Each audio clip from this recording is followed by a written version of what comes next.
If you're in year 12, you're only a few weeks away from sitting your very first ATAR exam. And I know some of you are fretting crazy about your internal ranks at the moment, but let me just tell you, you need to take a deep breath, because here's what I wish someone told me when I was in year 12. Your internal ranks aren't a death sentence to a terrible ATAR.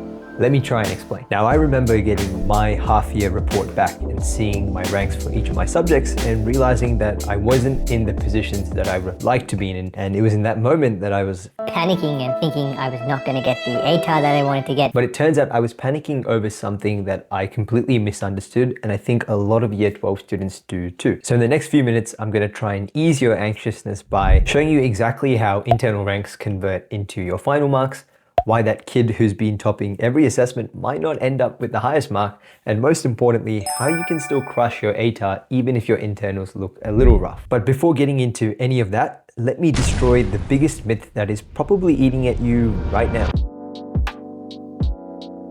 So here's the thing that kind of blew my mind when I finally figured out how this whole ATAR system works. So the marks you end up getting on those internal assessments and assignments is not what ends up going to NESA, it's just your rank that does.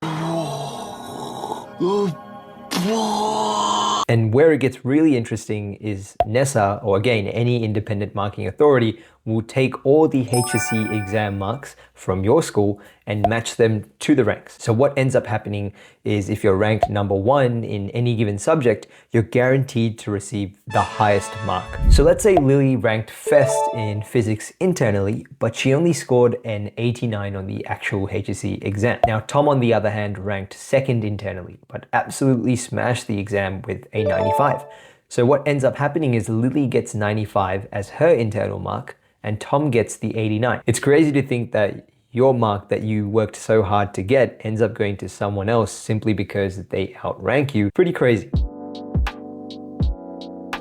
Now, I think something else that a lot of students get wrong is they think their internal rank is locked in and that their ATAR is completely screwed. But a lot of students forget that the ATAR is a 50-50 split between your internal mark and your external mark. And so it's in the external exam where you can actually make a comeback. For example, at KISS Academics, we had a student who was doing English Advanced but ranked really low against their cohort, but ended up actually scraping a band 5.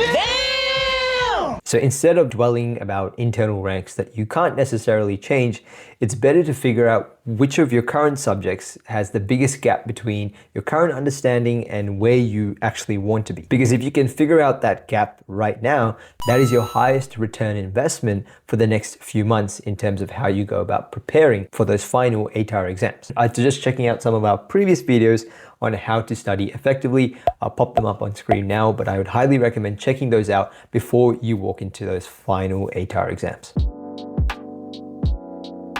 Now, before closing off today's video, I need to kill another myth that is probably floating around in your school, and it has been for a long time. Choosing subjects just because they scale well. Choosing subjects just because they scale really well is like buying a lottery ticket as your retirement plan. The most important thing to remember about scaling, and get this in your head, is that scaling only works if you can perform really well relative to everyone else taking that same subject. So anyone that's telling you to drop a specific subject because it doesn't scale well is probably giving you terrible advice, because unless you're genuinely confident you can rank higher in a harder subject that might scale well, there's no point dropping a subject just because it doesn't scale well. If you're good at it and it plays to your strengths, you have a better chance of performing well in that subject compared to doing something that's a little out of your depth. So look, I get it. The ATAR system can feel like it's designed to be a stress bomb. And look, your year 12 exams are a stressful period. But once you understand how the ATAR system works, you realize a few things.